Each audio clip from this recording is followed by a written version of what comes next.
We are live. Hello, beautiful people. Welcome to my channel.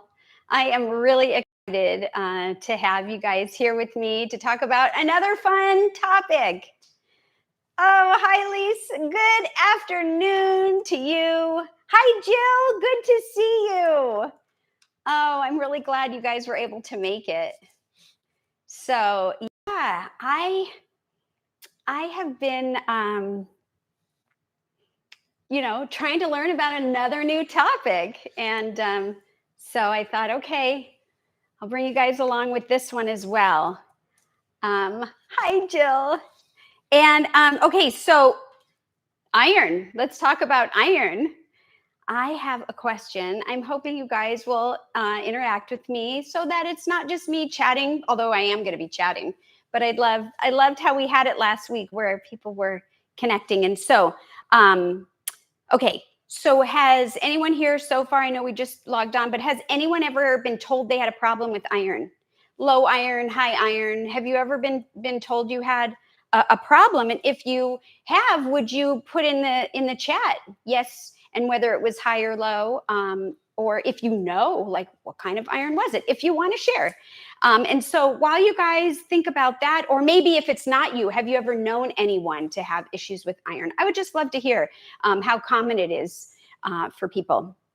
But so why is the topic of iron important to me? Well, because I've had some struggles with iron, and I can give you a little backstory if you haven't if you haven't heard, or maybe if you have heard, maybe you don't remember. I'm just going to look in the chat. Oh, so Jill, I have had low iron when I want to donate blood. Interesting. So what does that mean? That they won't let you? I guess I guess that makes sense, but I never realized that. Huh. So what did they say to you? I'd be interested to hear. Were you able to fix it and be able to donate? Okay, so my little backstory is when I was a kid, and even as an adult, I never had a problem with iron. That was not something that was on my radar. And she just says that they won't take her to do the blood draw. Bummer. So I never had any trouble with iron. And then when I became vegan, right, I went on this whole thing to figure out about food, and I was vegan. And hi, Tracy Lynn.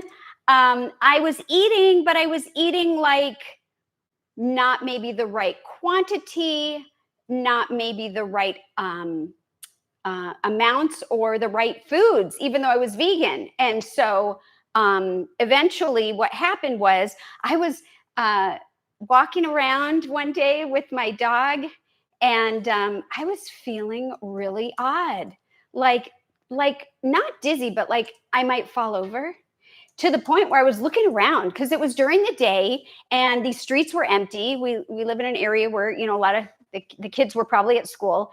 And I was thinking, oh my gosh, if I fall over, like, is there anyone that I could reach out for help? It felt like that.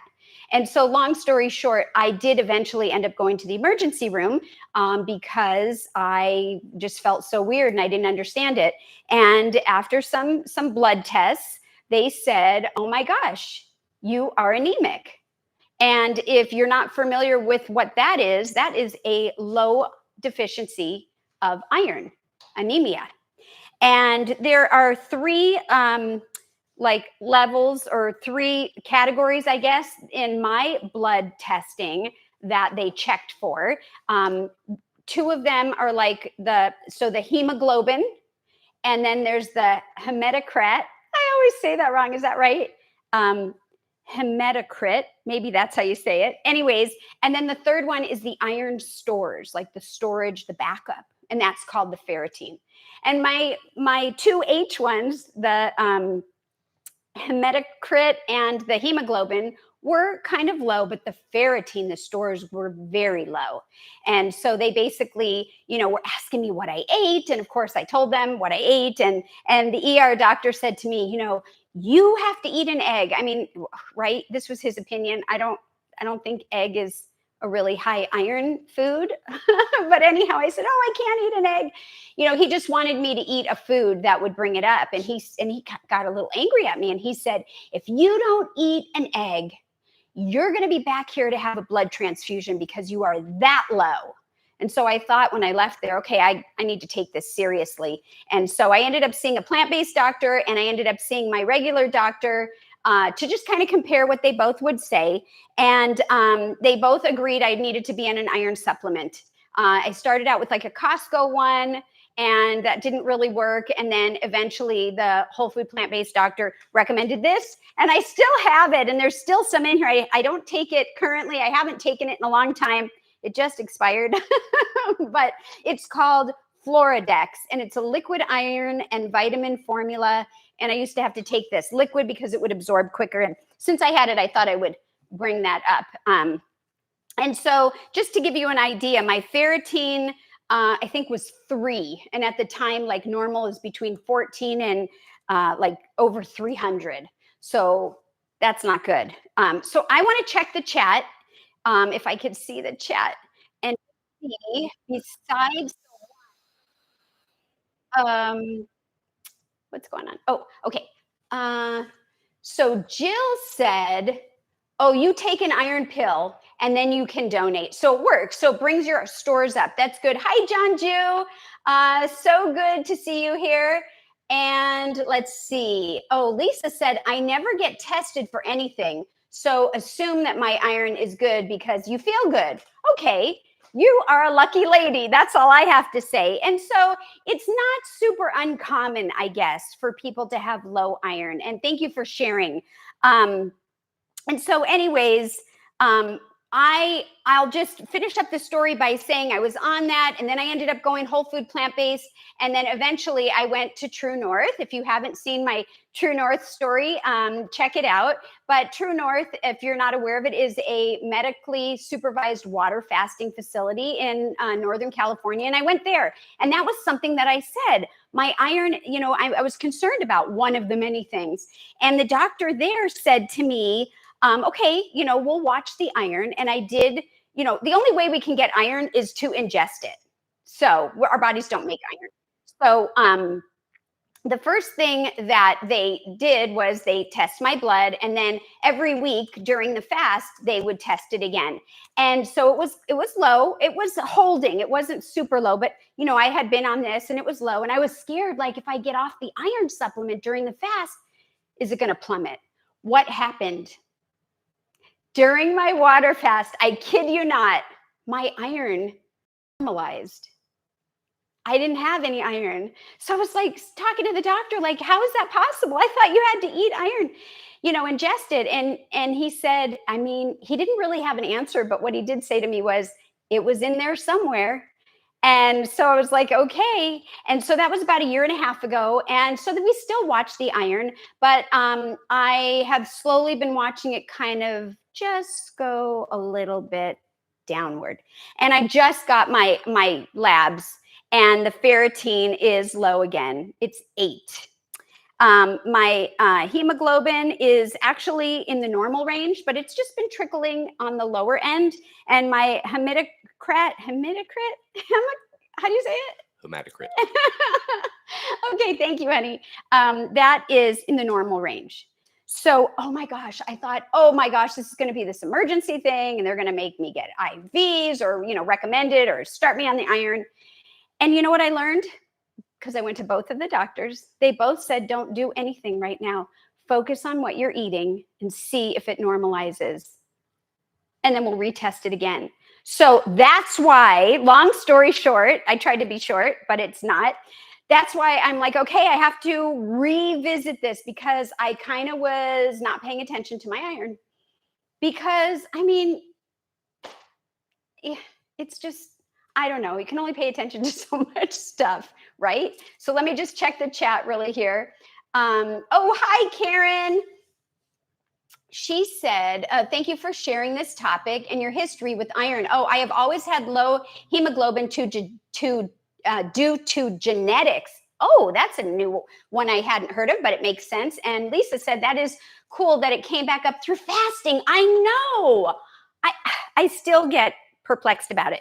So anyways, so that's why I want to talk about iron. So I have a bunch of stuff to talk about. I want interaction. And so the first thing is, in case you're not familiar with it, what is iron, right? You don't just go to the iron plant and, peel off a chunk of iron, right? So what is iron? So I've got my notes here. If you see me looking down, I just want to make sure I keep on track. But iron is an element. And if you're familiar with the periodical table of the elements, right? It's Fe, iron.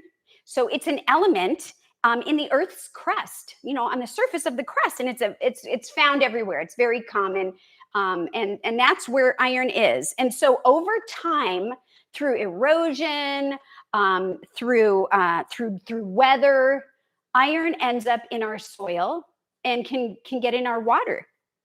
And so here's a question for you guys. How many kinds of dietary iron are there? Do you know? Put your answers in the chat. And then while you're doing that, I'm going to talk about how we consume iron. I would love to hear your thoughts on that. How many types there are. And if you know how many types there are, can you list them? Okay. So this is really interesting. So how do we consume iron? Iron is, okay, so we talked about it, it's in the earth. The plants absorb the iron through the plant's root system, right? And then the iron becomes part of the plant's structure, especially in leafy greens, legumes. I've got some stuff out here, nuts and seeds and grains, and then they become available for human consumption. And that's how we get our iron. Isn't that crazy? So why does everybody that I know about talk about you got to eat animals in order to get iron?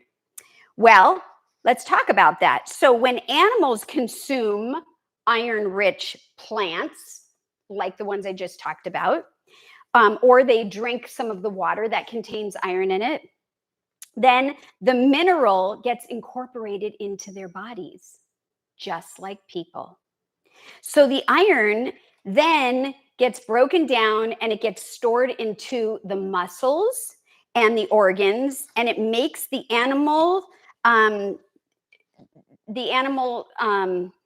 products a source of iron for human consumption. So the funny part is, and I guess it's not funny, is that animals and people, nobody makes iron. We have to ingest iron. And the animals get it the same way we get it when we eat plants. So I thought that was fascinating. Let's hear if anyone's talking about my question here. Okay, so Lisa said 2 types with a question mark. Jill says 2, and I don't know what they are. Tracy Lynn says heme iron and what is non-heme. I see that. Thank you. Heme and non-heme. And then Lisa said heme and non-heme. And you guys are right. Ding, ding, ding, ding, ding. Yes, there are. Everyone was right. Everyone knows there are 2 types. Everyone that put it in the chat everywhere. And the 2 types are heme and non-heme. And I'm going to turn my notes over here. Okay, so let's talk about what that means. And if anyone wants to interject, please do. And we'll stop and chat. Okay, so 2 types. So non-heme iron is the iron that comes from the plants. And the majority of what we consume in our diet is non-heme iron. So that would be, I don't have any rice here, but rice and wheats, oats, nuts, fruits, vegetables, beans, and even fortified processed foods that I try not to eat. But yes, they are non-heme iron foods. Now, heme iron is when people eat animals, right? They are consuming heme iron. Heme is short for hemoglobin, okay? Because heme iron that a person is ingesting is coming from the blood protein and the hemoglobins that are contained in the body of the animal. So remember we talked about how it goes, the animal digests it and it goes into their muscles. It's kind of like it's kind of like that, right? They've already done that process. And then when people consume the animals, they skip that process. So that makes heme iron typically absorbed at a higher rate than non-heme iron because they've already had that breakdown. And then for whatever reason, that makes it more absorbable in humans from the animals, and more than the plant food. So am I making sense so far? Let me know. I don't want to confuse anyone because I'm still learning too. Okay, so when iron is consumed, it has to be processed by our bodies, right? And when the animals eat it, which is what I kind of just said, let me just be a little more clear. Their body has already done that process, right? So when we eat iron from the plants, we have to process it first, and that doesn't mean that I'm suggesting that you go and eat animals, okay? But that's kind of how that happens. So there are some sources, according to some sources that I in my research, that they say somewhere between 15 and 35% of heme iron from animal sources is absorbed in the body versus 2 to 25% for non-heme iron from plants. So you might be thinking, oh my gosh, well, no wonder, right? But hold on. There's a couple things that are really interesting. So, however, there is a limit on the amount of heme iron, the hemoglobin from the animals, that the body will absorb. So it doesn't matter how much you're eating, it's going to cap off.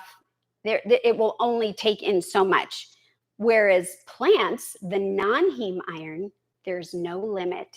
It will absorb it as much as it can, and there's no limit to it. So when you eat the plants, there's nothing negative that comes out from eating the plants. But when you ingest the heme iron, the hemoglobin iron from the animals, well, then there are a lot of other things that come with it, right? So cholesterol, fats, people, have to watch for diabetes and high blood pressure and things that eating animals can have an effect on humans. Isn't that interesting? So how do you make eating plants more effective? There is a way. So you can increase your iron absorption by consuming sources of vitamin C with the high iron plant foods. So I'll tell you a story about my balsamic vinegar, but I want to check the chat and see if anything. Nope. Okay. So, it makes perfect sense. Thank you, Lisa. I'm glad. Okay. So I was eating my big salads, when I first got into whole food plant-based, and I was putting balsamic vinegar on it. And I was getting a really good balsamic from California, balsamic, which I still like and I still get. And I was doing that because I was trying to get rid of oil and salt and creamy and different salad dressings. And I had heard to do that through Dr. Esselstyn. He's a cardiologist, and for his heart patients, he would say to steam the greens and put this balsamic to anoint it and ingest it. And it was really good to help with all kinds of things that we're not going to go into regarding heart health. So I was doing that. But then I was talking to my doctor, and I was talking to a plant doctor, a plant-based medical doctor that I see. And he said, it's fine if you want to put balsamic on your salad, but that is not going to help with absorption of iron, which is my focus. So he said, I want you to focus on vitamin C. And that will help with the absorption of iron, because citrus and other vitamin C fruits and vegetables are high in vitamin C, and then they can be added to our salads, and that helps with iron in the body. So I have some some vitamin C foods right here that are not necessary. They are not high in iron, but they are high in vitamin C. And when paired with the foods that are high in iron, including this guy right here, it helps with better absorption. So I've got lemon and lime. Here's lime. There's lemon. Ugh, kind of stuck here. I've got orange. I've got grapefruit under here. Tomatoes. Yes, tomatoes are vitamin C.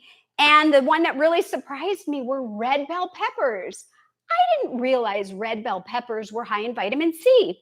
So anytime you add anything like that to your greens, it will help with the breakdown and the absorption.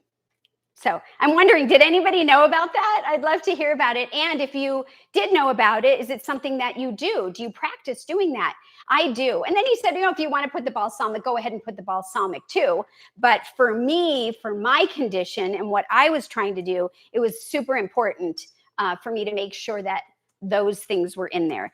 Okay, so last week, if you were here, we did an experiment and it was really fun. And so I thought, I'd love to do another one. So how about if we put together an experiment and then we'll set it aside and we'll look at the results again at the end. You guys up for that? Okay, so I hope you are.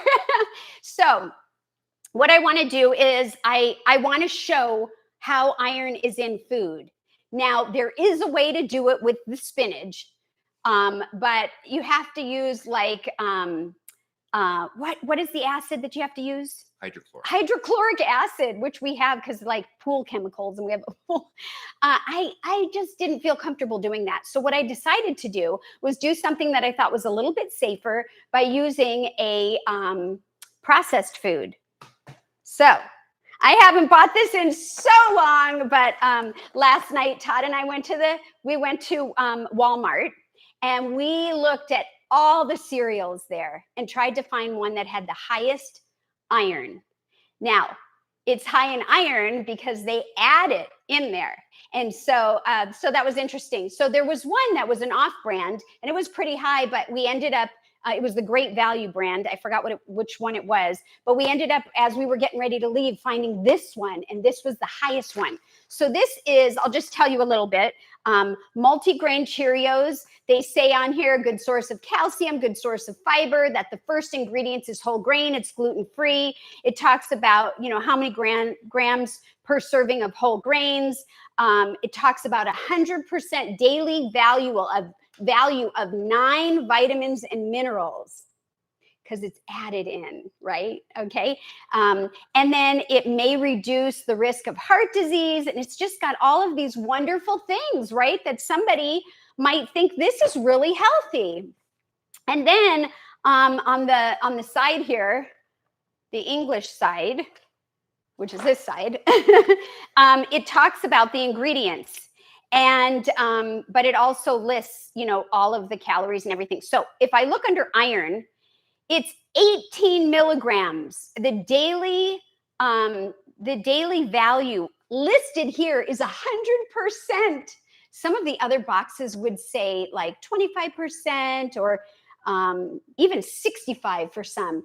But that's really high. Okay, so in 1 1/3 cup, which is 39 grams, it's saying it's got 18 milligrams or 100% of the daily value of just iron. So we're going to try to do an experiment to extract the iron out of these Cheerios and see if we can find it. Now, before I go and do that, I just want to read just for a second longer. I just want to tell you what the ingredients is and read a couple things here. So whole grain oats, whole grain corn, sugar, whole grain rice, cornstarch, brown sugar syrup, salt,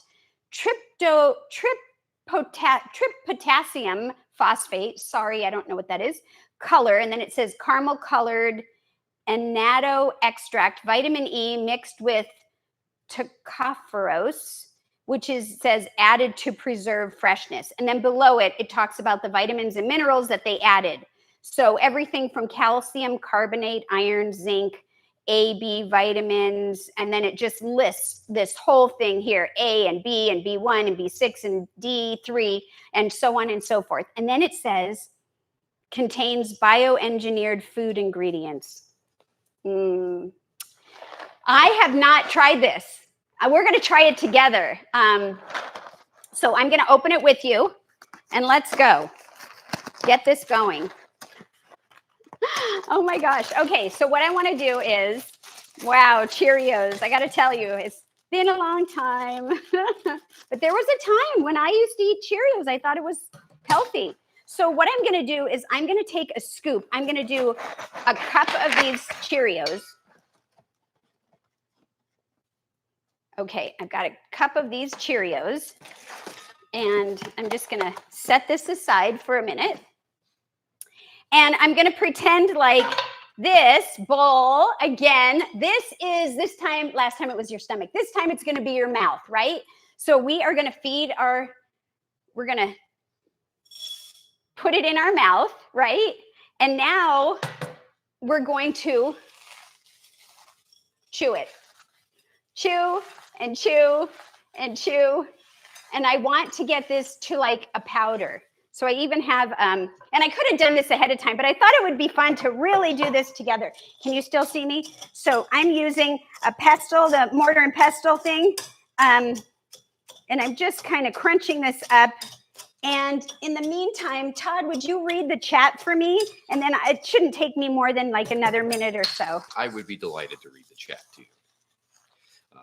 Tracy Lynn says, I always add red pepper and lemon juice to her salad. Oh, excellent. So she's doing a great job getting the iron, whatever iron foods that you're adding that to be able to be absorbed well. Awesome. Yep. Lisa says, I used to eat a lot of cereal too, and Cheerios was one of those that I thought was really healthy. Right? We all think that. And why is that? Good old commercials, maybe? Or it's those marketing folks. Those marketing folks. Oh, gosh. Okay. And then Nan is super excited. She finally made it. Better late than never, I suppose. We'll catch what I missed on the replay. Oh, hi, Nan. Welcome. We're just doing an experiment here. I am crushing up some Cheerios and pretending that I had just put this in my mouth. And we are just talking a little bit about iron. So, gosh, this is kind of powdery, but it's still not 100%. So let's see, should I just keep doing this? You want to chew it to a cream, as I understand. Chew it to a cream, yes.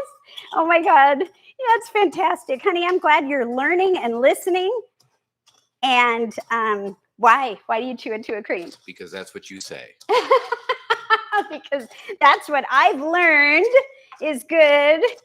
Because our teeth are meant to chew and break the cell walls so that our stomach can digest, because we don't have teeth in our stomach, right? Thankfully. Okay, so, this is pretty good. Let's see. I know we want it as in order for this to work, I think it's got to be as powdery as possible. So this is what it looks like so far. I'm going to hand it over to Todd. See that? So it's kind of, can you crush it just a little bit longer? And then we'll come back and finish that. So let me just rinse my hands. Thanks for your patience, you guys. I don't know. I could have done that ahead of time, but I really wanted to, to just do this together. Okay. So Lisa says, I need to do a better job of chewing my food. I eat too fast most of the time. It's a struggle. I hear you. I do it too. And I know, and the way that I do a good job is if I put my silverware down in between bites and just kind of sit back in the chair. If I'm sitting, I sometimes eat standing. Nah, not good.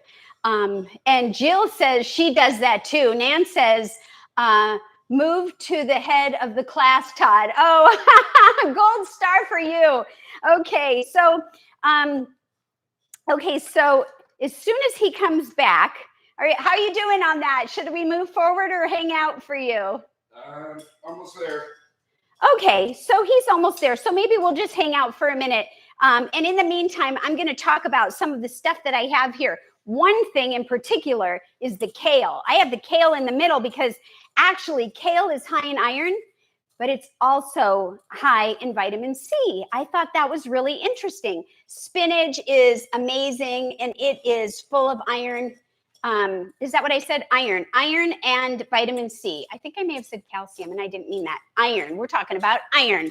And so these right here in front are apricots, and I've got some different tofus that I want to talk about really quickly before we get back on track.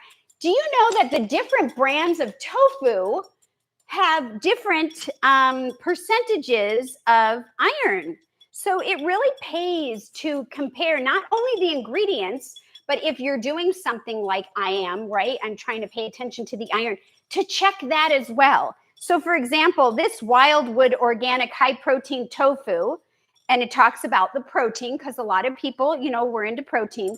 It says 10% iron, 10% of the daily value, and it's a fifth of a piece per serving. Whereas this one that I get at Costco sometimes,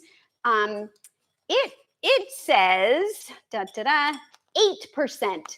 I mean, just something to consider, right?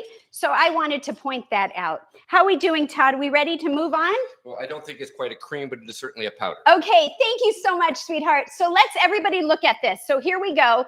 Pretend this is the mouth. You chewed your food, right? It's pretty good. You did a great job, sweetheart. Okay, and so now what we're going to do is we're going to pretend that we're going to swallow it. And how we're going to do that is we are going to pour it in our stomach. So this Ziploc bag is going to represent our stomach. So let's see if I can do it without spilling it all over the place. And wish me luck. So far, so good. Just a little bit spilling. Let's see. Oh yeah, it's going in the bag. And there we go. Nice. Okay. So here it is. Now, if you want to do this experiment at home, you could certainly put it in the baggie and then take something and beat it. But I was afraid that the baggie might get a hole in it. So this was 1 cup of cereal. And now I'm going to I've got a little bit more than a cup. And this is warm water. I heated it up before we started. I'm going to add that over the bowl into this because in our stomachs, there is water when we drink it and other, liquids, right? And so now we're just going to let it mush up and digest, right? And now I'm going to just set it in this bowl and I'm going to set it aside to digest, and we're going to visit it later. And that is the experiment so far. Anyways, just cleaning that out. Okay. So while that's happening, I want to talk about, so we were talking about how does iron work in the body? That's the next thing. Okay. Oh, thank you. Nan says, now I get a gold star. I get a gold star. We have them together, matching Yay. Gold stars. Okay. So how does iron work in the body? This took me a little bit to figure out. So let me know if I confuse you or not. Does anyone know how iron works in the body? Tell me. I would love it. I would love to hear. Okay. So iron helps carry oxygen to every part in your body. Okay. Now, without enough iron, your body can't get the oxygen that it needs. And then you start feeling like you're going to fall over or other symptoms like I explained earlier. So when you eat foods containing iron, your body, okay, so you eat the food containing iron, chew. And then when it gets to the small intestine, that is where it starts to absorb, okay, in the small intestine. So another analogy, I've got this bus, right? I want everyone to see the school bus. It's one of those like Matchbox cars. It may have been my son's, but the grandkids play with it. So everyone can see it's like a school bus, right? Okay, so we're going to pretend that this is the hemoglobin bus, okay? And hemoglobin is in your blood. That's what it is. It's in your blood, red blood, all your blood. So here's the bus. Let's pretend that the bus just got built. It just came from the shop. It's completely brand new, and there are no seats inside the bus. No seats. So hemoglobin is like a bus that carries oxygen to your lungs. No? Yes? Okay, I'm just going to do it this way. So we take this bus that has no seats and it drives in our system, right, down to the small intestines where I just said that is where the iron is absorbed. And the iron is going to, so it's going to open the door and it's going to say, okay, iron, everybody in the bus, you are going to become the seats and the seat belt for people to sit in. Okay, so if there's not a lot of iron, we won't have a lot of seats. If there's plenty of iron, we can fill this whole bus up with chairs, with seats, and the seat belts. So let's say it's all full. Now, closes the door, leaves the small intestine, and let's say you just took a big breath of air, of oxygen. You fill your lungs up with oxygen. So the bus with the iron seats, right, and seatbelt drives over to the lungs and opens the door and says, I can take as many bits of oxygen as I have seats. So every oxygen, as if this isn't really true, but it's not a person, but for every, bit of oxygen, you go in and you find a seat and seatbelt yourself in, because you can't ride my bus if you can't ride in a seat. So if you don't have enough iron when it went to pick it up, even if there's a lot of oxygen, it won't be allowed to all get in the bus. So in this case, this example, we have all these chairs, so all the oxygen could come in, everyone gets seatbelted in, and now the bus is going to take it and deliver it to wherever it needs to go in the body, the organs, the red blood cell, like everywhere that it needs to go. Why does it have to be? The iron is going to be carrying the oxygen to where it needs to go. So if we don't have enough iron, it doesn't matter if we have plenty of oxygen. What do you think about that analogy? I'd love to hear. It took a while to figure out, but that's how I explain how iron works in the body. How did I do, honey? You did great. Okay, I started to get a little bit confused, but I think I said what I wanted to do. Okay, so here's another point about it. Every day we lose little bits of iron in our body. How? Well, when we sweat or we shed our dead skin cells, or if you're a woman that menstruates, and you have monthly periods, especially if they're heavy, iron goes out that way. Now, if you are a man, or you don't get a period anymore, you're after menopause, then you don't lose iron that way. But if you're during the childbearing years and you have low iron, that's something that sometimes the medical doctors question, if you have a heavy flow or whatever. So those are a couple examples of how we can lose iron. And since our body doesn't produce iron on its own, we need to keep eating iron-rich plants and adding the C to it. Let's see if anyone happens to have anything. Let's see. Oh, fun analogy. Thank you. Tracy Lynn, great example. Thank you. Thank you. Yeah, that was a team effort. Okay.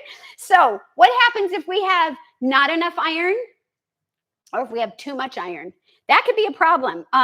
So then you're off balance, and you don't want to be off balance. Well, like with everything, right?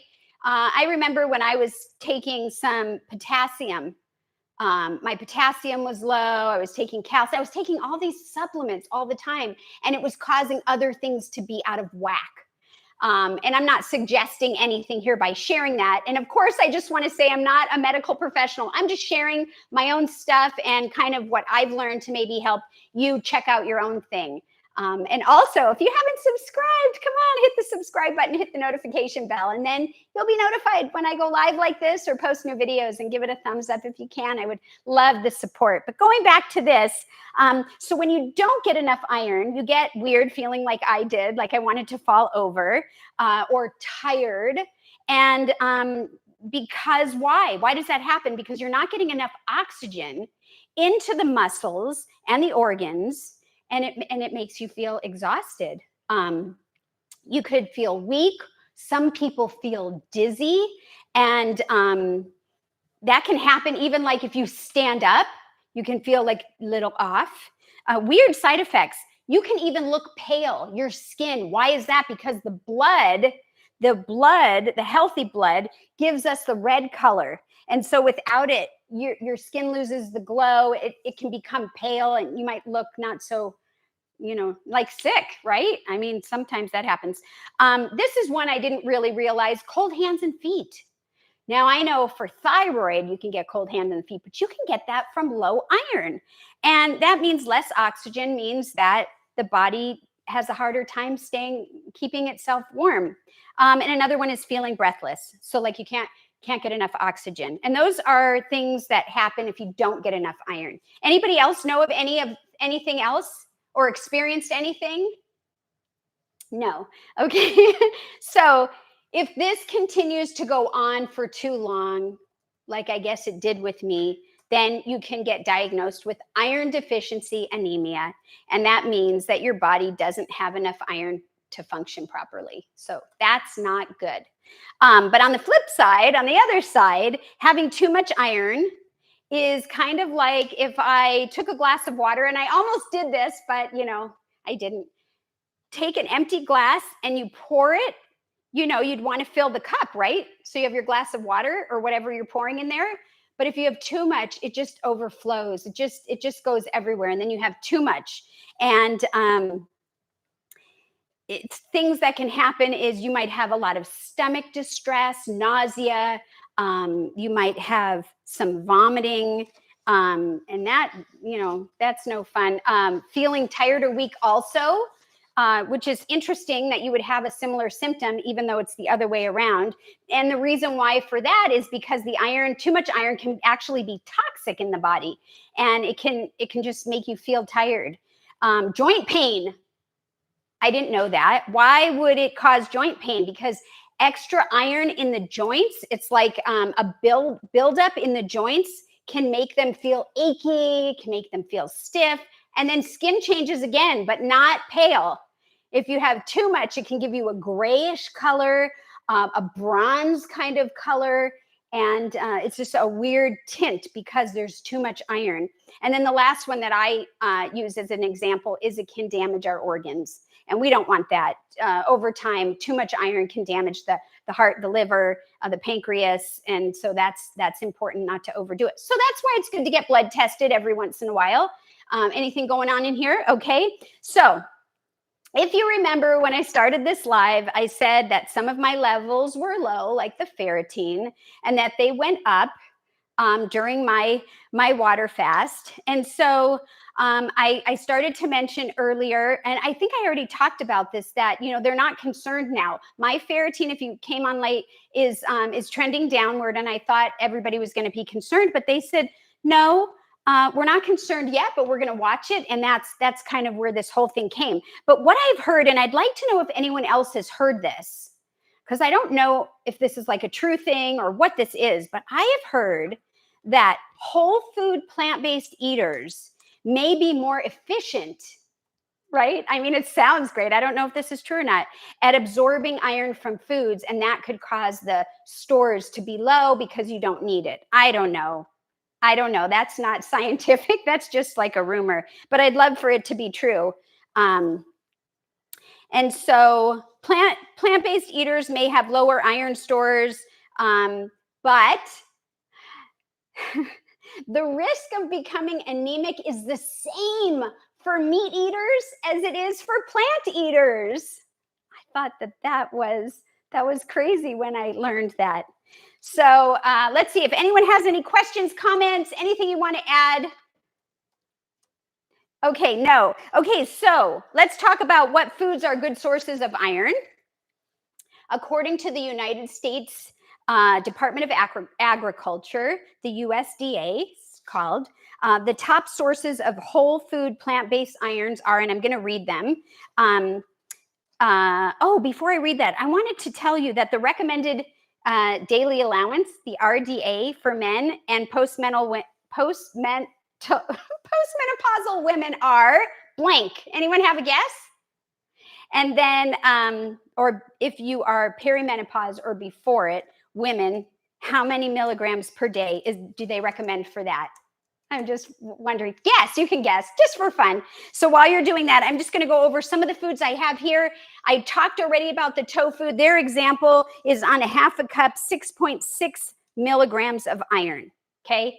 And like I said, check it because it could be different. These are general versus, actual, what you're seeing here. So tofu, I said 6.6.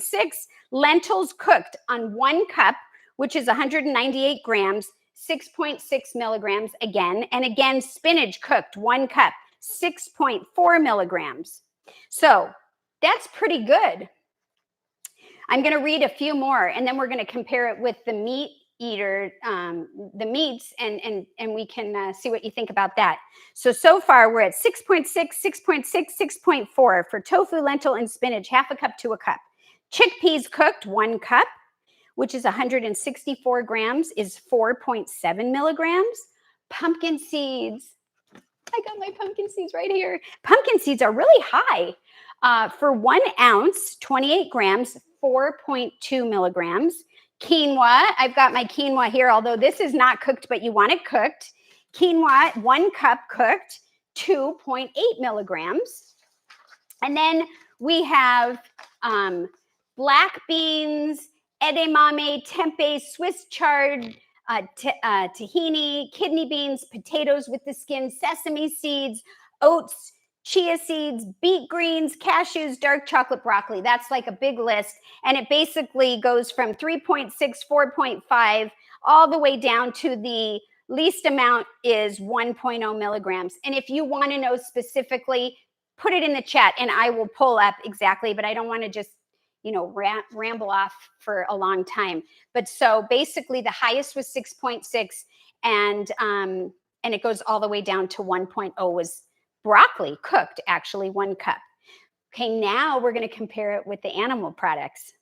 So we're going to go ground or cooked beef, 3.5 ounces, which is kind of like this visually, or 100 grams, 2.7 milligrams. Beef, that's what I just said. Chicken breast cooked, also same amount, 3.5 ounces or 100 grams, 0.9 milligrams. Interesting. Salmon cooked, same amount, 3.5, the small amount, 100 ounces, 0.5 milligrams. Then we have an egg that's boiled, 1 large egg, 0.6 milligrams. Remember I told you he said I should eat an egg? Maybe you should have said spinach. Anyways, pork cooked, 3.5 ounces, again, 0.9. And tuna canned in water, 3 ounces, 1.3. So it's just really interesting to me that they're a lot lower than the plants. I'm wondering what your thoughts are about that. Anybody have any thoughts or comments about the differences? So one is heme and one is non-heme. Let's recap for a minute here while you guys might have, I'd love to hear your thoughts, right? Because that's always fun. But so plant foods, just recapping, like tofu, lentils, and spinach can offer iron levels that are compatible or even higher than animal products. So now remember there's a difference, right? The non-heme iron, which is the plants absorption, and the heme iron, which is the animal absorption. And we learned you can boost your iron absorption by pairing iron-rich plant sources with the vitamin C that we have over here, like the citrus we said, the bell pepper, tomatoes, and so forth. And with a well-planned diet, I understand it is possible to get sufficient iron from plant-based sources without relying on animal products. Now, there are some people that, need to be watched. There are diseases or things that can happen where somebody absorbs too much iron and it's just like a medical thing. You got to be careful. This is just general. And so anyways, I would like to see if anyone has anything to say before we check on our experiment. So let me read the chat here. Da, da, da, da. Hi, video 1000 nights.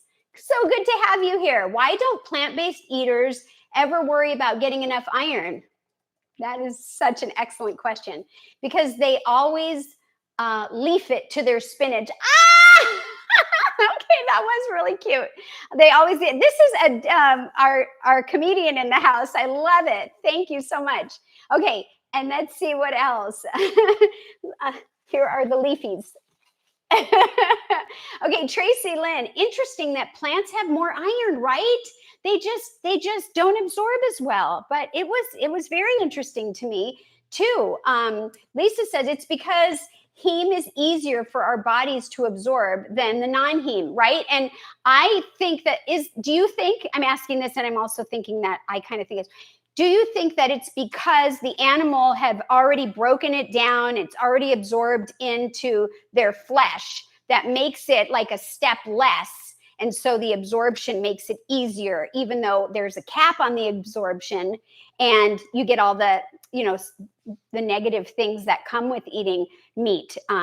So I'm asking that as a question. What do you guys think? Oh, Todd said, because heme has already been, oh, so you just said what I said. Oh, okay, good. Hi, Marley. Oh, this is great. Great to have you here. Plant-powered peddler Janet. Hey, Janet's in the house. I'm so happy to see you here too.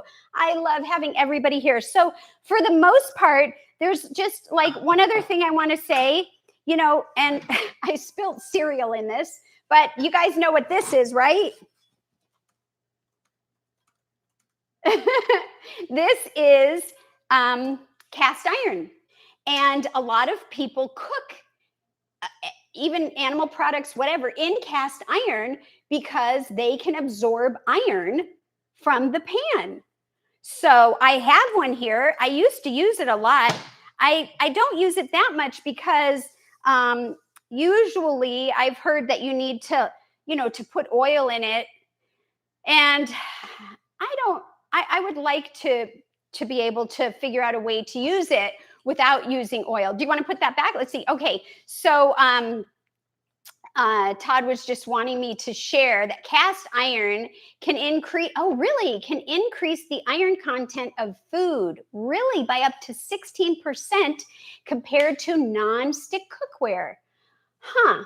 Well, I will have to do some kind of cooking in here without oil. And we'll have to do that in the near future and see if we burn the crap out of it, if it sticks or if it works.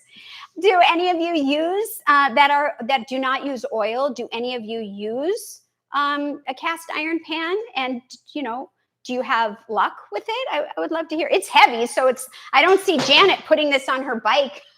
If you're familiar with the plant-powered peddler, but let's see. Oh, okay. Marley, I gave my small one away because of that. Plus, it's heavy. Yeah, because of the whole oil thing, right? Yeah. So Jill says you only need oil to season it. Huh, that's interesting. And yes, if you're not familiar with what that means to season your pan, you can put that in the chat. But just real quickly, it's kind of like putting like a coating on it so that it doesn't rust, if I'm correct on that. And you can do that with oil. Do you know that in my earlier days when I was still having oil, but I was trying to consume a cleaner oil, I tried to use flaxseed oil, but I don't think that's a high heat oil. So anyways, just some random thoughts. Okay, let's see. Where are we? Oh, Marley, does anyone use veggie broth with the cast iron? That would be interesting. So what I've used lately, and I actually want to use it again, is with mushrooms, because mushrooms has a water content and then it kind of goes out. But I don't think I have used veggie broth in this cast iron. That's a good one. Yes, she said, yes, the oil. So Janet says, I used to, but I found the iron wasn't good for us. So we got different pans. Oh, that's interesting that she said that the iron wasn't good for you. And that you can just wipe it out so it doesn't rust. Yeah, you want to make sure it's dry. In fact, I, at one point, remember putting it upside down after it was seasoned or whatever in the oven. And like somehow the heat, I mean, this was so long ago, I kind of don't remember, but that was a way to make sure that it's really dry. Okay, so let's check out the experiment, right? Let's see. I hope this works. Here we go. So if you just tuned in and you missed the beginning, I'll recap. We are going to try to pull iron out of a fortified cereal. We used multigrain Cheerios, which I haven't gotten in forever.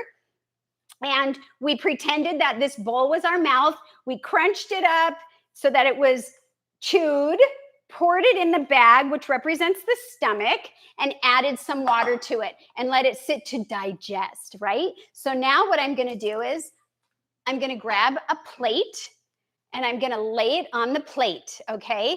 And last night when we went and got the cereal, we also got some of these, let's see, can you see this? Little magnets. They're kind of stacked. I hope it's a strong enough magnet. But what we're going to try to do is the iron should float to the bottom. And so I'm going to try to put the magnet underneath and see if I can, underneath? Yes, underneath the baggie, underneath the stomach, and see if I can pull it here and then flip it over and see if anything sticks. So that's what we're going to be doing.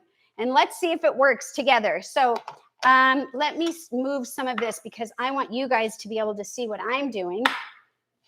Let's see, can you see that? There we go. Okay, so I think this is the side. Let me check. Yeah, I had to check with the refrigerator. Okay, so let me see if I can do this. This is kind of weird. Oh, this is kind of hard. Let's see. I don't know. I think if you just lay it flat on the plate. But then it's kind of going, it's going places. You got to lift. You're going to have to work it up towards the top. I'm going to have to work it towards lay it flat on the plate.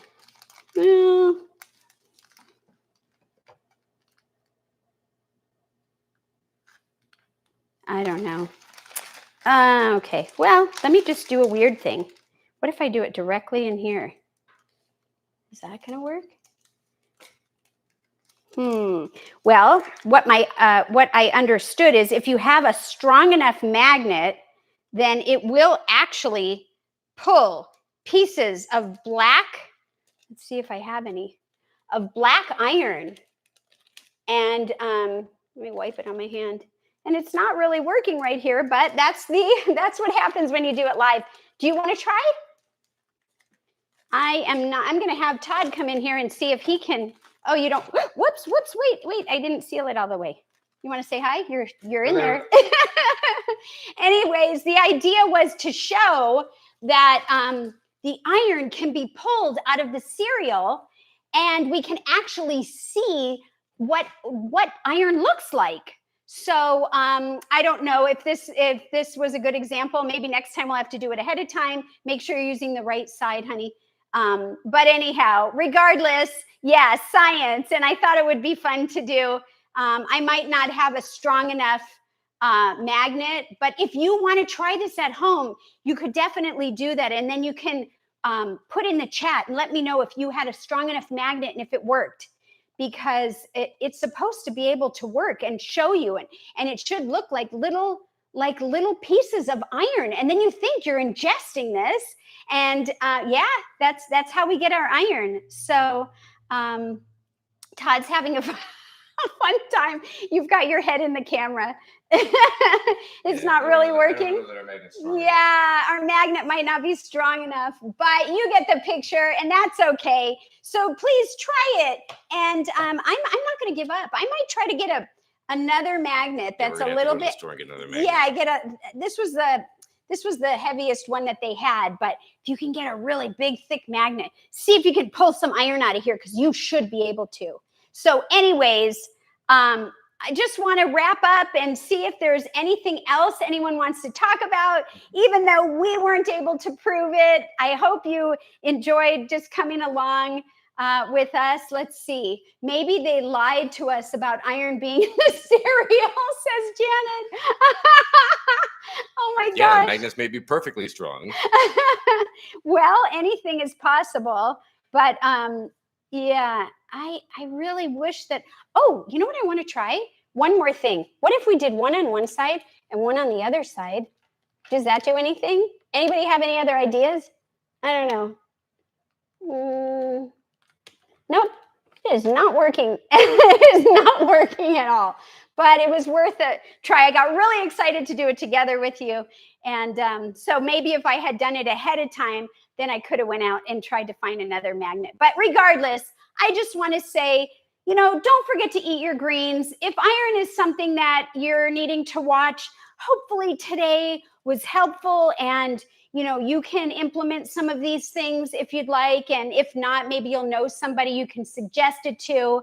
And I just want to say, give plants a chance. They're so amazing for us, and they offer so much. And we just have to tune in and kind of figure out what our own bodies need. And Janet says, it sure was fun, though. Thank you. Thanks, Jill. Thank you, everyone. I had a great time. I look forward to seeing you next time. And until then, take care, and we'll see you soon. Bye for now. And you're out.